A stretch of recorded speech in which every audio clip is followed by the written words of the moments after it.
Olá, nono ano, tudo bem com vocês? Nós vamos começar hoje o capítulo 3, que fala sobre globalização e os problemas ambientais. O texto do livro ele começa lembrando para a gente que nós estamos vivendo atualmente a quarta revolução industrial. O que isso quer dizer? Que hoje nas indústrias são utilizadas muito mais tecnologia que antigamente, não é verdade? E assim, o tempo de produção ele diminuiu e também essa produção está cada vez mais ligada em não destruir tanto o meio ambiente assim, já que os recursos que essa indústria precisa para continuar produzindo vêm diretamente da natureza.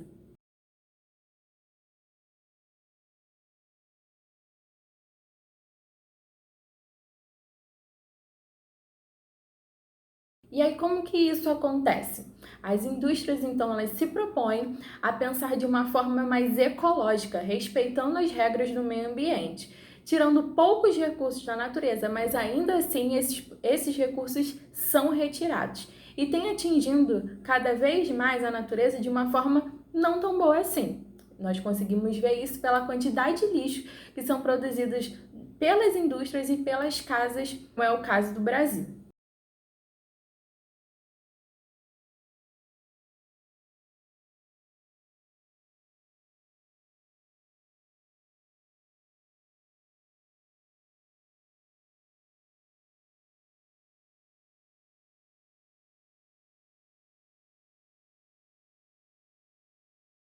Porque essa questão da quarta revolução industrial, o aumento da produtividade e o aumento do lixo, por que elas têm relação umas com as outras? Esses três pontos que eu coloquei.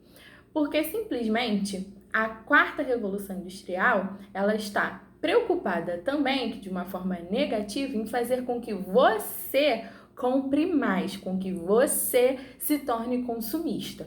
E isso tem afetado muito, demais, o planeta Terra. Por que tem afetado o planeta Terra? Porque as indústrias não são bobas. Elas querem que vocês comprem, comprem, comprem, comprem. E como elas vão fazer isso? Então, elas produzem um certo produto que ele não fique muito tempo na sua mão. Nós chamamos esse produto de bem durável, só que atualmente ele não tem durado nada.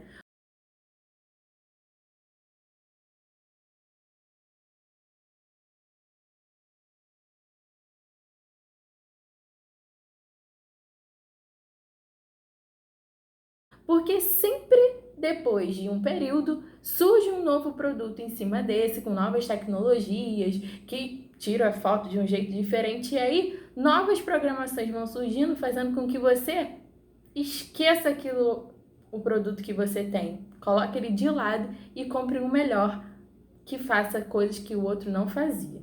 Atualmente, os bens duráveis, ou seja, aqueles que deveriam durar, eles são muito mais refinados tecnologicamente. E isso assusta a gente, por quê? Coloca a gente numa situação de consumo extremo. Vou dar um exemplo prático. Na sua casa deve ter milhares de celulares antigos. Verdade ou mentira? Porque simplesmente a câmera daquele que você comprou anteriormente ao que você tem agora não era tão boa assim. Talvez ele não funcionasse todas as redes sociais. E aí você precisa ficar trocando de aparelho toda hora. Porque o software muda, porque o novo produto mais sofisticado aparece no mercado. Se você tem condições de comprar, você, nossa, professora, por que você está reclamando tanto? Eu quero uma coisa nova, mais tecnológica. Mas para utilizar esse produto, para produzir esse produto que você tem nas suas mãos, foram tirados muitos recursos da natureza. E a natureza tem sofrido muito com esse problema. Essa questão que eu acabei de falar agora sobre os produtos que deveriam durar, mas não duram, nós chamamos de obsolescência programada.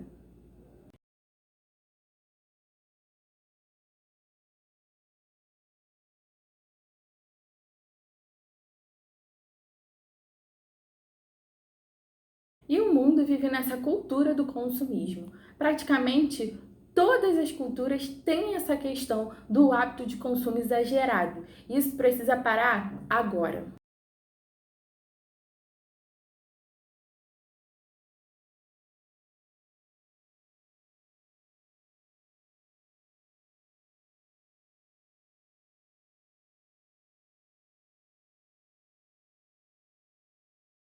Por quê? O mundo, em 1º de agosto de 2018, chegou no seu limite, na sua sobrecarga. O que isso quer dizer? Que foram retirados muito mais recursos do que deveriam naquele ano. E o ano nem tinha acabado, não tinha chegado nem em dezembro de 2018 e o planeta já estava sobrecarregado. Muitos recursos foram tirados e não deram tempo para a natureza se refazer.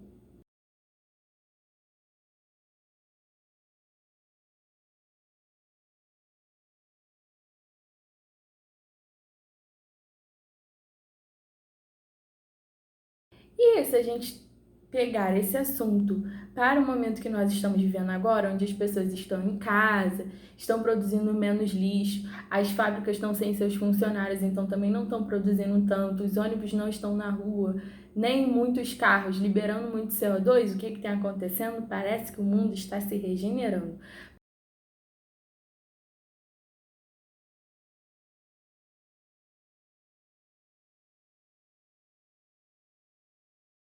A poluição na China, que era o país que mais poluía, também diminuiu.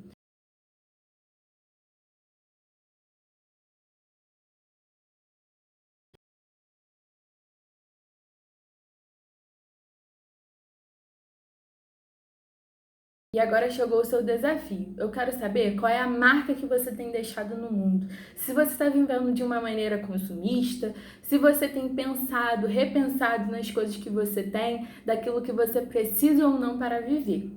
Esse é um pensamento que eu faço todos os dias. Mulheres gostam, né, de ter muita roupa, muitos sapatos, mas será que a gente precisa disso tudo? Acho que não.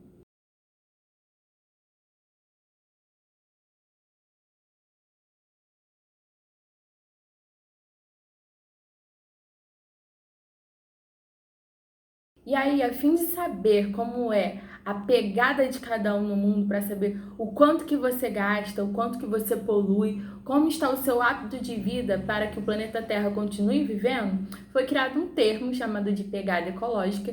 E nesse termo foram criadas várias perguntas para saber qual é a sua marca no mundo. Se você tem poluído muito, se você tem poluído pouco, quanto.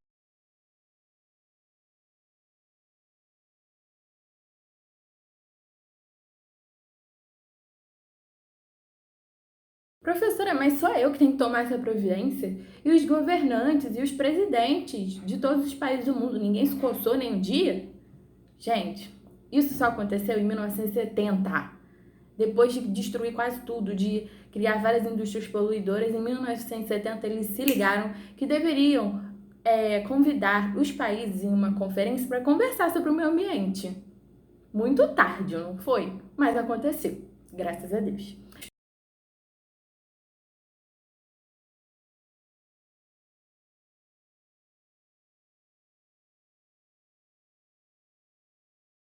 Países se reuniram para conversar sobre o futuro do planeta Terra, principalmente o futuro dos recursos naturais, porque são esses recursos que eles usam para construir qualquer coisa, para produzir qualquer produto, para chegar até você e eles cada vez mais lucrarem. Então eles estavam pensando, mas também com vontade de não continuar perdendo aquilo que eles já haviam construído. E aí um termo surge, tá? Para ajeitar um pouquinho essa situação. O termo sustentabilidade. E aí o que significa sustentabilidade? É quando você tem um consumo racional e equilibrado, respeitando os limites da natureza. Só que existe só um tipo de sustentabilidade. E aí, por que nós não falamos em sustentabilidade mas sim sustentabilidades, com S no final? Porque existem vários meios de consumo, várias formas de se consumir e também várias formas de se preservar. Precisa ampliar a nossa visão. Como assim? Eu consumo de um jeito, você consome de outro, eu preservo de um jeito, você preserva de outro. Nem sempre aquilo que você faz na sua casa está adaptado à minha cultura, então nós temos que respeitar as culturas e falar em diversas formas de ser sustentável, de nós sermos sustentáveis, ok? Então é isso, a aula de hoje finaliza agora. Vocês vão fazer o exercício da página 33, 34 e 35, tá bom? A respeito desse assunto que nós conversamos e também nós temos o retomar no final do capítulo, na página 34 e na página 35, que vai abordar uma revisão sobre os conteúdos do capítulo 1, 2 e 3. ok? Beijos e até a próxima!